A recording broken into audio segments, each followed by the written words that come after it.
오늘 본문 말씀은 사울이 이스라엘 왕으로 취임한 상황에서 이제 이스라엘의 마지막 사사였고, 그리고 또한 선지자였던 사무엘이 자신의 역할을 사울에게 넘겨주는, 권력을 이양하는 그런 장면이 나옵니다. 그리고 이스라엘 왕으로서 하나님을 어떻게 섬겨야 하는지를 강조하는 내용입니다. 사무엘은 자신이 청렴하게 살았다, 청렴하게 하나님의 일을 감당했다라는 것을 강조하고 있습니다. 그래서 오늘 본문에 앞에 보면 사무엘이 자신의 깨끗하고 순수한 리더십을 많은 사람들 앞에서 강조하면서 사울에게도 똑같은 일을 해야 한다라는 것을 알려주고 있는 겁니다. 자신이 사람들 앞에 칭찬받으려고 하는 것이 아닙니다. 그리고 사울 왕도 똑같이 사무엘처럼 하나님 앞에 청렴하고 백성들에게 청렴하게 순수하고 깨끗한 리더십을 가져야 한다라고 강조하고 있습니다. 3절 말씀을 보니까 사무엘이 부패한 리더십을 5가지로 정의하고 있습니다. 3절을 우리 다시 한번 읽겠습니다. 시작. 내가 여기 있나니 여호와 앞과 그의 기름 부음을 받은 자 앞에서 내게 대하여 증언하라. 내가 누구의 소를 빼앗았느냐, 누구의 나귀를 빼앗았느냐, 누구를 속였느냐, 누구를 압제하였느냐, 내 눈을 흐리게 하는 뇌물을 누구의 손에서 받았느냐, 그리하였으면 내가 그것을 너희에게 갚으리라 하니. 여기 보니까 소를 취하고 나귀를 취하고 속이는 것, 그리고 압제하는 것, 뇌물을 취하는 것, 내가 이런 거 한 적이 있느냐, 있으면은 너희들이 증언해라 라고 말하고 있습니다. 사랑하는 성도님들, 이거 엄청난 신앙 고백 아닙니까? 네. 가만히 보면은요, 이거 참 정말 이거 대단한 신앙 고백이다 이런 생각이 듭니다. 왜냐하면 사무엘이 지금 나이가 많이 들었거든요. 머리가 하얗게 됐어요.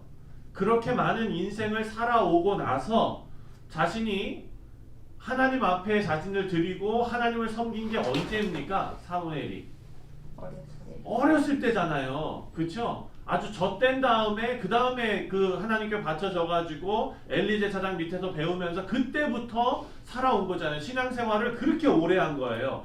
이렇게 오래 한 사람이 많은 사람들 앞에서 내가 이러한 일이 있느냐 하고 있으면은 증언하라 라고 얘기하는 거는요, 엄청난 신앙의 고백입니다.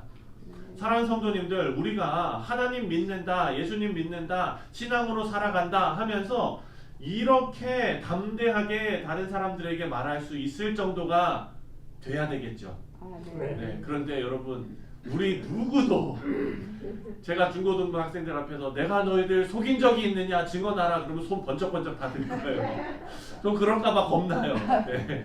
여러분 그렇잖아요. 우리의 인생이요, 가장 다른 사람들에게 크게 감동이 되는 것은 그 오랜 시간 동안 우리가 아까 부른 찬양처럼 예수님과 함께 한 걸음 한 걸음 날마다 신앙생활하여 온 것이 크게 쌓여 있는 것, 여러분 그것이 다른 사람들에게 큰 감동을 줍니다. 그리고 하나님께서도요 그것을 참 기쁘게 여기실 줄 믿습니다. 이스라엘 백성들이 왕을 요구할 때 사무엘의 경고가 뭐였냐면은 왕이 너희를 착취할 것이다 라는 경고였습니다. 사무엘은 이스라엘의 리더로서 나는 착취하지 않았다라는 것을 증명하고 있는 것입니다.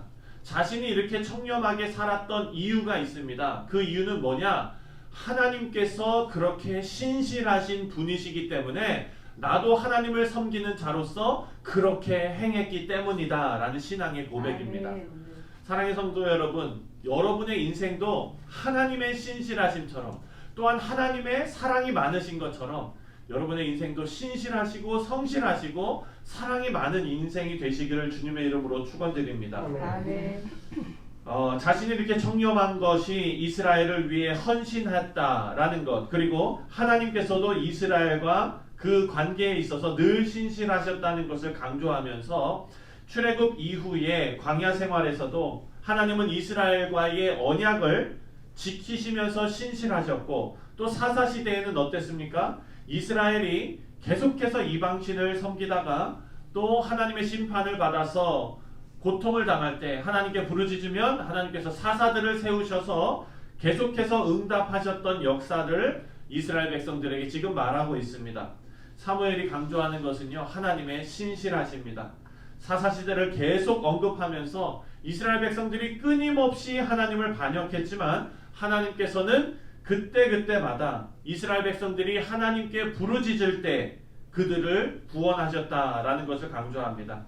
시내산에서 하나님께서 맺으신 언약의 핵심이 바로 이겁니다. 부르짖으면 응답하리라. 부르짖으면 응답하리라. 여러분, 이것은 하나님의 약속입니다. 우리 사랑하는 성도님들, 우리 인생의 모든 어려움들을 하나님께 가져 나와서 부르짖으시기를 바랍니다. 아멘. 우리가 살 수 있는 유일한 방법입니다.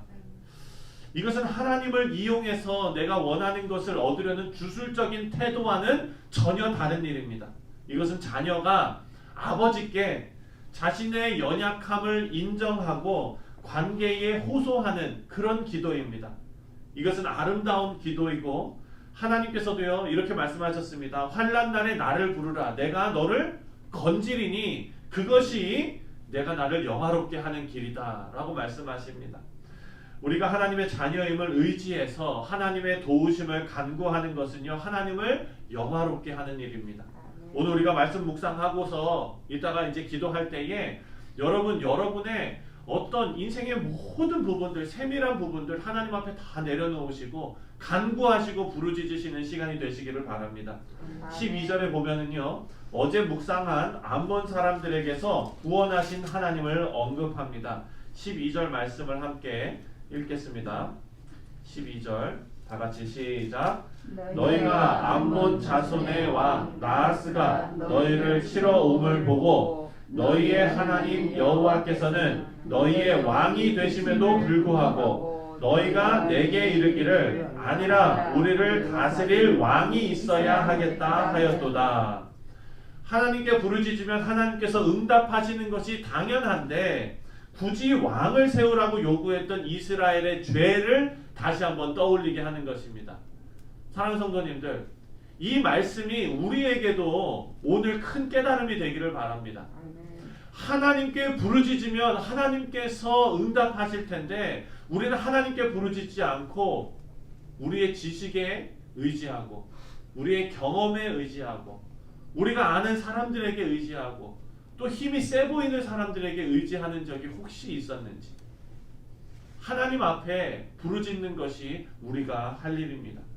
이 일은 이스라엘 스스로 자신들이 만든 올가미에 자신들이 걸리는 일이라고 말하고 있습니다. 하지만 하나님께서 이렇게 반역하는 이스라엘을 또 품으시고 시내산에서 맺었던 하나님과 이스라엘의 언약에 신실하실 것이다 라고 말합니다. 14절과 15절입니다. 다 같이 한번 또 읽겠습니다. 시작. 너희가 만일 여호와를 경외하여 그를 섬기며 그의 목소리를 듣고 명령을 거역하지 아니하며 또 너희와 너희를 다스리는 왕이 너희의 하나님 여호와를 따르면 좋겠지만은 너희가 만일 여호와의 목소리를 듣지 아니하고 여호와의 명령을 거역하면 여호와의 손이 너희 조상들을 치신 것 같이 너희를 치실 것이라. 사무엘은 계속해서 왕을 세우는 제도를 비판적으로 생각했지만 이제는 그것조차 신실하심으로 품으시는 하나님을 강조하고 계십니다. 하나님께서 신실하게 품으시는 거예요. 여러분, 이것이 가장 잘 나타나 있는 그 신약의 비유가 탕자의 비유인 거예요. 사랑하니까 둘째 아들을 보내신 겁니다. 끌고 가시고 그냥 때리고 압제하고 이런 것이 아니라 사랑하시니까 보내신 거예요. 마찬가지로 왕의 제도를 요구하며 반역하는 이들도 하나님께서 품으시고 그들이 원하는 것을 주시되 하나님 거기부터 다시 또 시작하시는 것입니다. 사사시대를 통해서 하나님의 통치의 마지막에 대표자였던 사무엘이 왕이 다스리는 왕정 제도를 인정하고 또 이제 왕이 다스리는 새로운 이스라엘은 하나님의 권위에 복종해야 한다라는 숙제가 이제 주어진 것입니다. 여기서 우리가 꼭 기억해야 할 것은 하나님의 신실하심입니다. 그럼에도 불구하고 하나님은 신실하게 우리 인생에 역사하신다는 것입니다. 아멘. 하나님께서는 이스라엘을 택하시고 구원을 베풀기로 작정하셨기 때문에 하나님께서 맺으신 언약에 신실하시고 또 앞으로도 계속해서 신실하게 역사하실 것입니다. 이것이 오늘 우리가 오늘을 살아갈 수 있는 이유입니다. 신실하신 하나님께서 우리의 하나님 되시기를 포기하지 않으십니다. 하나님께서 여러분의 하나님 되시기를 포기하지 않는 거예요. 여러분이 여러분 자녀의 아버지 되는 것을 포기하지 않는 것처럼, 어머니 되는 것을 포기하지 않는 것처럼. 제가 사랑하는 동생이 있습니다. 그 필리핀에서 같이 지냈던 그 동생이 지금 이제 애를 낳아가지고 이제 2개월 됐대요. 네. 그러니까 이제 그 와이프는 또 산후 우울증이 좀 와가지고 그냥 방 안에 들어가서 이렇게 하고 있고, 이 친구는 이제 아침 일찍 일하고 와가지고 집에 와가지고는 애를 보는데 애가 새벽 2시까지 안 잔대요. 그러니까 아주 죽을 맛이라는 거예요. 2개월. 앞으로 이제 100일 정도는 항상 그렇다면서요. 예. 그러니까 그거를 견디고 있는 거예요. 그런데 이 친구가 저보다 나이는 어리지만 아버지잖아요. 아버지 되는 걸 포기 안 하는 거예요. 네. 아버지 되는 걸 포기 안 해요. 그 기저귀를 다 갈고 그 아이를 그냥 이렇게 안고 있고 그냥 먹이고. 여러분, 이것이 하나님께서 저와 여러분을 바라보는 시각입니다. 하나님께서 우리가 하나님의 자녀 되는 것, 하나님께서 기뻐하시고 또 우리의 아버지 되시는 것을 포기하지 않으신다는 거예요. 오늘 말씀이 끝나고 개인기도 하실 때에 신실하신 하나님을 의지하면서 간구하시고 부르짖는 시간이 되시고 또 우리의 기도를 들으시고 응답하실 하나님을 기대하시고 믿으시는, 그래서 그 믿음으로 승리하는 오늘 하루 되시기를 주님의 이름으로 축원드립니다.